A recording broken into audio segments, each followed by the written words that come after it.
복된 주일입니다. 여러분 성경에 보면 수고하고 무거운 짐진 자들아 다 내게로 오라, 내게 너희를 편히 쉬게 하겠다고 말씀하셨는데, 교회에 오시면 마음을 이렇게 좀 푹 내려놓으시고, 그런다고 또 자기는 없기요. 우리 옆에 분에게 한 번만 인사하고 말씀 듣기를 원합니다. 편안하셨습니까? 잘 계셨습니까? 인사가 왜 그래 짧게 해본대요. 오늘 말씀의 제목을 조금 길어서 줄였는데요, 여기 머물러 나와 함께 깨어 있으라. 한번 따라하겠습니다. 여기 머물러 나와 함께 깨어 있으라. 우리 중3 청년 한번 해보겠습니다. 여기 머물러 나와 함께 깨어 있으라.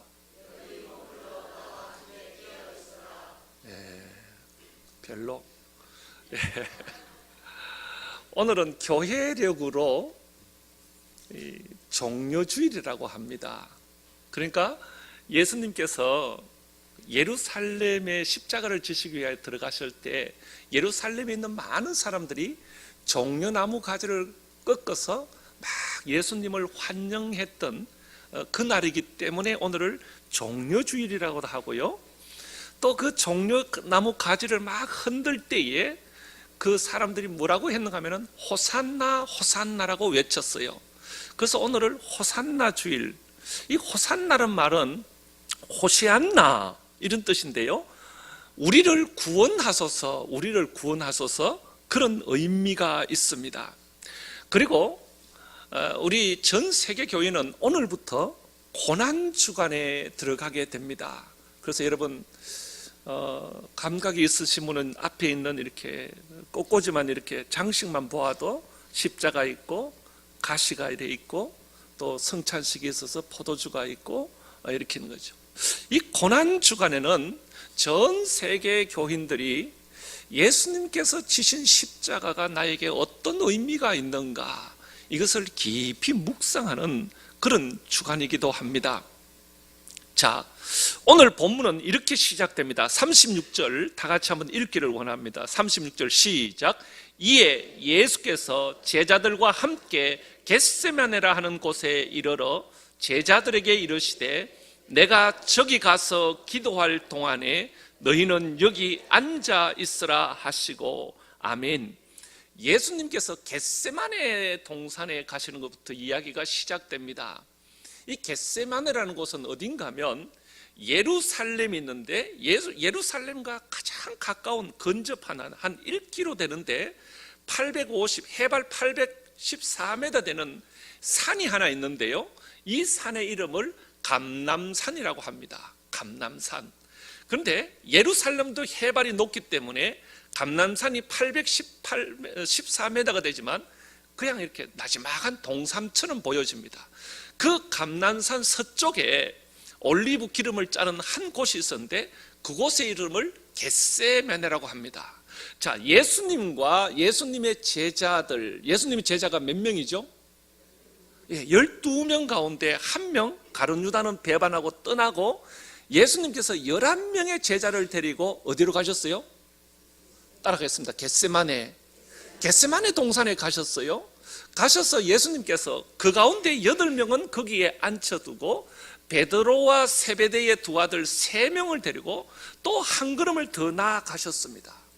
그리고 나서 예수님께서 이 제자들에게 부탁을 하셨습니다. 그리고 예수님이 자기의 심정, 마음을 이렇게 표현하고 있습니다. 오늘 본문 37절 보면 베드로와 세베대의 두 아들을 데리고 가실 때 예수님이 지금 어떻게 해요? 고민하고 슬퍼했다. 그래서 예수님이 말씀하시는데 예수님이 이렇게 표현합니다. 제자들에게 내 마음이 매우 고민하여 죽게 되었으니, 내 마음이 지금 예수님의 마음이 매우 고민하여 죽게 되었다, 이렇게 표현하고 있습니다.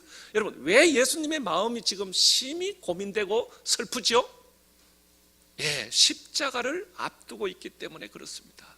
십자가를 앞두고 있습니다. 너무너무 힘들다는 것입니다. 사랑하는 여러분, 여러분들은 마음이 심히 고민되고 힘들고 슬프면 여러분들은 어떻게 하십니까? 여러분들은 정말 힘들 때 여러분은 어떻게 하십니까? 오늘 성경에 보니까 예수님은 겟세마네라는 동산에 제자들과 함께 가셔서 제자들을 남겨두고 또 몇 걸음 이렇게 가서 한적한 곳에 가서 엎드셨습니다. 39절을 보시겠습니다. 조금 나아가사 얼굴을 땅에 대시고 엎드려 뭐해요? 기도하기 시작했습니다. 내 아버지여, 내 아버지여. 예수님은 심히 고민되고 힘들고 어려울 때마다 땅에 엎드려 하나님 앞에 내 아버지여, 내 아버지 하고 기도하시는 모습을 볼 수 있습니다. 그리고 데리고 같이 온 그 핵심 제자 베드로와 세베대의 두 아들에게 예수님은 자신의 마음을 표현하면서 부탁하셨어요. 그 부탁이 뭔가? 38절 말씀입니다. 이에 말씀하시되 내 마음이 매우 고민하여 죽게 되었으니 너희는, 자, 첫 번째 부탁이, 너희는 첫 번째 부탁이 뭐죠? 여기 머물러라, 이렇게 얘기하고 있습니다. 장소적으로는 겟세마네 동산입니다. 그렇죠? 그런데 여러분, 예수님께서 제자들에게 여기 머물러라는 이 말은 여기 이 자리도 맞지만 어떤 자리입니까? 나 지금 힘드니까 내가 기도하는데 너도 나와 함께 기도의 자리에 머물러라. 십자가를 앞두고 마음이 매우 힘든데 나와 함께 이 고난의 자리에, 십자가의 자리에 함께 머물 것을 예수님은 부탁하고 계십니다. 저희 어머니는 제가 어릴 때 공부 안 하고 막 칠락팔락 돌아다니면 늘 하던 말씀이 뭔가 하면, 야야, 머리는 이 대각박으로 하는 게 아니고 엉덩이로 하는 게 공부다. 공부는 머리로 하는 것이 아니고 뭐로 한다고요?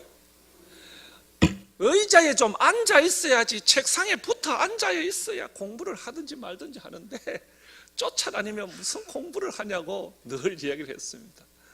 여러분, 신앙생활은 머리로 하는 거 아닙니다. 신앙생활은 내가 주님 앞에 무릎을 꿇기 시작하고 주님 앞에 엎드리면서부터 여러분 신앙생활이 시작되고 그것이 여러분 하나님의 사람이죠. 그래서 예수님께서는 사랑하는 제자들에게 정말 뜨끔한 말씀을 하시는데 40절 한번 보시면, 제자들에게 오사 그 자는 것을 보시고, 제자들이 자고 있는 거예요. 말씀하시되 너희가 나와 함께 얼마 동안요? 1시간도 이렇게 깨어 있을 수가 없더냐. 그러니까 정말 우리가 주의 뜻을 분별하고 시험을 이기고 주의 백성으로 살아가려고 하면 얼마를 깨어 있어야 된다고요? 1시간은 깨어 있어야 한다면 얘기하고 있는 겁니다. 1시간도 깨어 있을 수 없더냐, 그렇게 말씀하고 있습니다. 여기 머물러라는 이 말은 정말 주님과 마음을 같이 하면서 기도의 자리에 머물 것을 부탁하신 말씀이죠.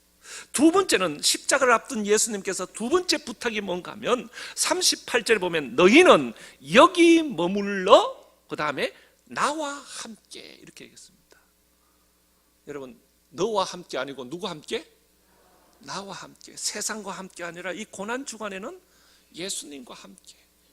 여러분, 벚꽃과 함께 아닙니다. 예수님과 함께 주님은 부탁하셨어요.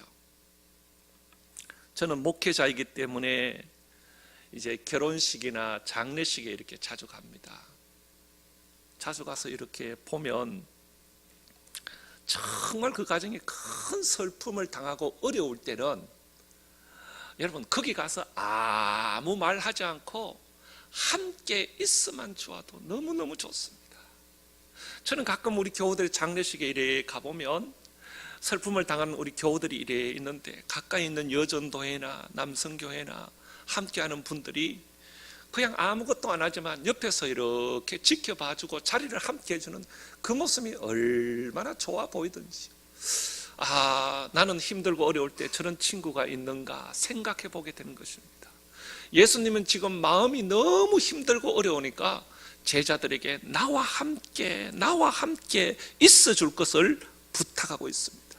그러면 예수님께서 나와 함께 있으면서 어떻게 하자는 것입니까? 세 번째 예수님의 부탁은 이렇게 말씀합니다. 38절에 너희는 여기 머물러 나와 함께, 그 다음에 어떻게 해요? 깨어있으라 라고 말합니다. 깨어있는다는 것은 졸지 않는 것입니다. 깨어있는 것은 자지 않는 것입니다. 깨어있는 것은 세상에 취하여 있는 것이 아닙니다. 깨어있다는 것은 하나님을 그래도 생각하고 이 고난 중간에 주님의 고난에 대해서 생각하고 의식하고 내 영이 잠들지 않고 있다는 것입니다. 그래서 예수님께서는 자는 제자들을 거듭 찾아오셔서 이렇게 말씀합니다. 40절 보세요. 제자들에게 오사 그 자는 것을 보시고 베드로에게 말씀하시되 너희가 나와 함께 한 시간도 이렇게 깨어있을 수가 없더냐. 41절 시험에 들지 않게 깨어 기도하라. 왜 깨어 기도해야 됩니까? 시험에 들지 않게. 이 시험이라는 것은 여러분, 너희가 이 시대 속에 잠자면 유혹에 빠진다는 것입니다. 이 시험은 유혹, 시련, 재앙, 재난, 불행입니다. 깨어있지 않으면, 기도하지 않으면 이 시대 속에서 우리가 온갖 시련을 이겨낼 수가 없다는 것을 말씀하고 있습니다. 여러분, 찬바람이 불면, 겨울이 다가오면 찬바람이 불면 우리들 가운데 또 이렇게 보면 몇 사람이 감기에 걸립니다. 그런데 여러분, 찬바람이 분다고 해서 다 감기에 걸린다 안 걸린다? 안 걸려요. 어떤 사람은 와 목사님 찬바람이 부니까 이제 살맛이 납니다, 이런 사람이 있어요. 건강한 사람이죠. 그런 사람은 건강한 사람입니다. 마찬가지입니다. 여러분, 우리가 영적으로 강하지 않으면, 기도하지 않으면, 깨어있지 아니하면 작은 발음에도 작은 일에도 감기가 들고 시험이 듭니다. 그런데 기도하면 찬바람이 아니라 어떤 일이 있어도 시험에 들지 않는다. 그 유혹과 시련을 이겨낼 수 있다라고 주님은 말합니다. 저는 그래서요, 우리들 교우들 가정들 많이 있잖아요. 목사님 우리 가정에 이런 일 있어요, 저런 일 있어요, 전화합니다. 그런데 그 가정에 정말 기도하는 한 사람만 있으면 저는 조금도 걱정하지 않습니다. 왜? 그 사람이 기도하고 있기 때문에, 그 사람이 하나님의 뜻을 알 수 있기 때문에, 그 시험과 시련을 이겨낼 수 있기 때문에, 무너지지 않기 때문에 그렇습니다. 그런데 기도하지 않는다? 성경은 시험에 들 수밖에 없다. 여러분, 제가 목회하면서 시험에 드는 분들 보면 참 이해가 안 되는 분들이 있어요. 여러분, 어떤 사람은요, 내가 헌금하는 것이 아니라 다른 사람 헌금하는 거 보고 시험에 들어버려요. 그거 왜 시험에 들죠? 그거 봐요, 나도 시험에 들었다 이러잖아요. 아니, 여러분 오셔서 예배만 들으면 되잖아요. 어떤 분들은 다른 분들 옷 입는 거 보고 시험에 드는 분들도 있어요. 막 교회 오는데 막 옷을 막 저리고 막 이러면서 막 그 시험에 들면, 여러분 어떤 분들은 교회 와서 간증하는 거 듣고 시험에 드는 분이 있어요. 여러분 어떤 분들은 교회 와서 전도 열심히 하는 분들 보고 시험에 드는 분들이 있어요. 우리 주님 말씀하십니다. 너는 시험에 들지 않게 깨어 있어라, 깨어 기도하라.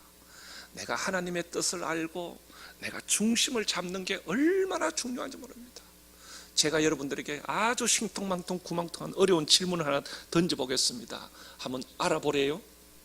흰개하고 검은개하고 싸우면 누가 이길까요? 정답은? 예? 싸워봐야 한다고요? 예, 정답은 싸워봐야 한다. 그런데 제가 생각하는 답은요, 정답은 그동안 잘 먹은 놈이, 잘 먹은 개가 이깁니다. 못 먹은 개, 굶은 개는 죽을 수밖에 없습니다. 누가 시험에 이기고 승리할 수 있습니까? 기도하는 사람이 승리하고 이길 수가 있습니다. 주님은 우리에게 네가 이 시대를 살아가면서 이 봄날에 흥청망청 다닐 것이 아니라 깨어 기도하여 시험을 이기도록 뭔가 시련과 역경을 이길 것을 우리에게 말씀하고 있습니다. 여러분 생각해 보십시오. 내 마음대로, 내 기분대로, 내 생각대로, 내 뜻대로 칠락팔락 살아가는 사람과 우주를 지으신 하나님을 나의 감독 코치로 삼고 그분의 뜻, 그분의 생각, 그분의 코치, 그분의 음성을 들으며 살아가는 사람과 누가 여러분 이 땅에서 승리할 수 있겠습니까? 주님은 여기 머물러 나와 함께 깨어 있어 시험에 들지 않게 우리를 초청하고 초대하고 있습니다. 여러분, 아무리 영적으로 강한 사람이라도 기도하지 않으면 시험이 찾아옵니다. 기도하지 않은 사람은 영적으로 약해집니다. 저항력이 약해집니다. 그래서 세상적인 생각, 마귀가 주는 생각, 불신한 생각, 이런저런 생각 때문에 여러분 피폐해질 수밖에 없습니다. 그래서 여러분 어떤 사람의 영적인 상태를 알려고 하면 그분의 기도 소리를 들어보면 압니다. 그분의 기도를 보면 알 수가 있습니다. 내 기도가 살아있는가? 기도가 지속적인 사람은 절대로 흔들리지 않습니다. 영적으로 약해지면 제일 먼저 기도가 죽습니다. 기도 시간이 줄기 시작합니다. 기도에 대해서 타협하기 시작합니다. 그래서 교회가 뭐라 하든지 기도하자 뭐 이런 말을 하면 자꾸 세상과 타협하고 거기에 대해서 변명들이 이제 만들어내기 시작합니다. 새벽 기도합시다. 고난주간에 우리 함께 한번 기도해 봅시다. 기도해야 합니다. 그러면 목사님 꼭 새벽에 기도해야 됩니까? 한가할 때 하면 되죠. 아니 목사님 꼭 교회에서 기도해야 됩니까? 골방에 들어가서 조용히 주역 하면 되지. 꼭 교회에 와야 하나님이 계십니까? 어느 곳에나 계시는 하나님 앞에 기도하면 되지. 아니 목사님 꼭 모여서 기도해야 됩니까? 혼자 조용하게 하면 되지. 아이고 목사님 기도를 많이 해야 됩니까? 내용이 중요하고 마음이 중요하지. 아니 맞는 것 같아요. 일리는 있어요. 그죠? 또 고기 끄떡거리 분다. 여러분 어떤 분인가요? 잠깐 뭐 새벽에 나와 기도하고 됩니까? 날 잡아가 기도원에 가고 그래도 지속적으로 오래 기도해야 되지. 네, 그분 기도원에 간 적 한 번도 못 봤습니다. 말만 그렇게. 여러분 다 틀린 말은 아닙니다. 그런데 우리가 자꾸 이런 말에 내 신앙을 타협하기 시작하면 그때부터 내 신앙생활이 죽습니다. 기도가 죽습니다. 생각이 날카로워집니다. 너무 예민해집니다. 별거 아닌 말에 상처를 입습니다. 아이고 힘들다, 은혜가 없다, 내려놓고 싶다, 쉬고 싶다, 이런 생각들이 강하게 밀려옵니다. 예수님은 정확하게 우리를 보셨습니다. 베드로야, 네가 깨어서 기도해라. 기도하지 않으면 시험에 든다. 이때 잠을 잔 베드로 보십시오. 예수님을 3번이나 부인하며 시험에 든 베드로를 우리에게 보여주고 있습니다. 사랑하는 여러분, 내가 어제까지 성령 충만했어도 오늘 내가 기도하지 않으면 여러분 마귀가 틈타는 것은 우리가 너무나 잘 알고 있습니다. 우리는 흔히요 너무 귀한 것, 좋은 것 이런 것은 가까이 늘 있으니까 이 소중함을 놓치고 살아갈 때가 많이 있습니다. 여러분 우리가 이거 호흡하는 공기 얼마나 좋아요. 그런데 언제부터인가 우리나라도 미세먼지를 가지고 걱정해야 돼요. 아침에 제 핸드폰을 이렇게 열면 포항 대도동 미세먼지 나쁨 외출 주의 뭐 이렇게. 여러분 핸드폰도 그렇지요? 아닌가? 보세요. 공기가 너무너무 소중한데 그동안 우리의 공기의 소중함을 잊고 있었어요. 여러분 우리가 중요한 날을 받아놓고 아니면 여행을 준비하든지 행사를 준비해놓고 여러분 아침에 창문을 열고 아침 햇살을 보면 얼마나 반가운지 모릅니다.